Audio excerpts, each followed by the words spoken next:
আপনি টাইম মতো লিমিটেড কোম্পানির অডিট করতে পারেননি, কিংবা অডিট ঠিকমতো না করার কারণে এজিএমটাও ফেল করেছেন। এখন এই এজিএম অ্যাপ্রুভাল করা কিংবা এজিএম যেটা আপনি ফেল করেছেন, অন টাইমে করতে পারেননি, সেই continuation of delay for holding AGM কীভাবে হাইকোর্ট থেকে অনুমতি নেবেন, কিংবা হাইকোর্ট থেকে অনুমতি না নিয়ে কোনো বাইপাস আছে কি? আইন স্পষ্ট বলা রয়েছে, আপনি টাইমলি যদি এজিএম করতে না পারেন তখন আপনাকে হাইকোর্ট ডিভিশন থেকে অনুমতি নিয়ে কিন্তু এজিএমটাকে কন্টিনিউ করতে হবে, যেটি বর্তমান সময়ে ভয়াবহ রূপ নিয়েছে। ডিভিশন সিস্টেম অডিট এবং অডিটের চার্জ বৃদ্ধির কারণে অনেক company, middle class, lower class limited কোম্পানিগুলো কিন্তু এই এজিএমের সমস্যায় পড়েছেন। এক্ষেত্রে হাইকোর্টে আপনাকে যেতেই হচ্ছে। আজকে জেনে নেওয়া যাক হাইকোর্টে একটি এজিএম অ্যাপ্রুভালের মামলায় কয়টি স্টেপে আপনার অ্যাপ্রুভালটি সম্পূর্ণ হবে। হ্যালো ভিউয়ার্স, আসসালামু আলাইকুম, আশা করছি ভালো আছেন। ওয়েলকাম টু ল সেবা, সঙ্গে আছি আমি অ্যাডভোকেট শাকিল আহমেদ। কথা বলছিলাম হাইকোর্ট থেকে একটি এজিএম অ্যাপ্রুভাল কিংবা continuation of delay for holding AGM করার ক্ষেত্রে কোন কোন স্টেপ আপনাকে ফলো করতে হবে। প্রথমত, আপনার এই এজিএমের জন্য কিছু রিকোয়ার্ড ডকুমেন্ট রয়েছে।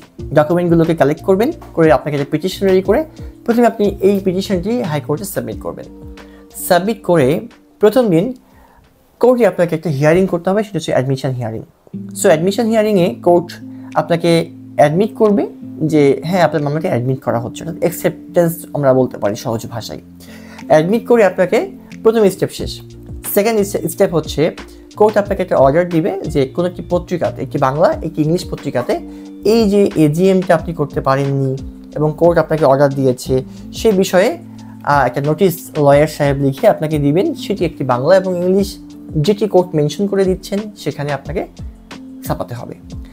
এই ছাপানোর পরে আপনি এই পত্রিকার কাটিং সহ আপনি আবার কোর্টে সাবমিট করবেন একটি কমপ্লায়েন্স রিপোর্ট সাবমিট করবেন, দ্বিতীয় ধাপ। দেন এই কমপ্লায়েন্স রিপোর্টটি আপনি অ্যাকসেপ্ট হবে, কোর্ট অ্যাকসেপ্ট করবে। করার পরে আপনাকে আবার ফিক্স ফর হিয়ারিং, অর্থাৎ এই মামলাটি ফাইনাল হিয়ারিংয়ের জন্য ফিক্স করতে হবে। দেন ফাইনাল হিয়ারিংয়ের জন্য আপনি আবার লিস্টে আনবেন। আনার পরে থার্ড স্টেপ, আপনি ফাইনাল হিয়ারিংটা করবেন। করে কোর্ট আপনার এই এজিএমের যে ডিলেটা ছিল এটাকে অ্যালাউ করে আপনাকে আদেশ দিবে। এবং আদেশের পরে লাস্ট স্টেপ হচ্ছে এটা ডোনেশন, অর্থাৎ আপনি যেই টাইম ফেল করেছেন, অর্থাৎ আইনকে আপনি মানতে পারেননি কিংবা আইনের ব্যত্যয় ঘটিয়েছেন, আপনাকে কর্পোরেট সোশ্যাল রেসপন্সিবিলিটি বা CSR এর অধীনে আপনাকে একটি ডোনেশনের জন্য কোর্ট আদেশ দিবে। সেটি অ্যামাউন্ট হতে পারে আপনার যে কোনো, ডিপেন্ড করবে আপনার কত বছরের এজিএম বাকি তার উপরে এবং আপনার কেমন কোম্পানিটার পরিস্থিতির উপর ভিত্তি করে কোর্ট এটা দেয়। দেন আপনি ডোনেশনটা পে করবেন। তারপরে আদালত আপনাকে আপনার এই জাজমেন্টের কপিটি আপনি কোর্ট থেকে নিতে পারবেন। এরপরে সার্টিফাইড কপি নিয়ে আপনি জমা দেবেন সোজা RJC-তে। দেন RJC অ্যাপ্রুভ করলেই আপনার এজিএমটা রেগুলার হয়ে যাবে।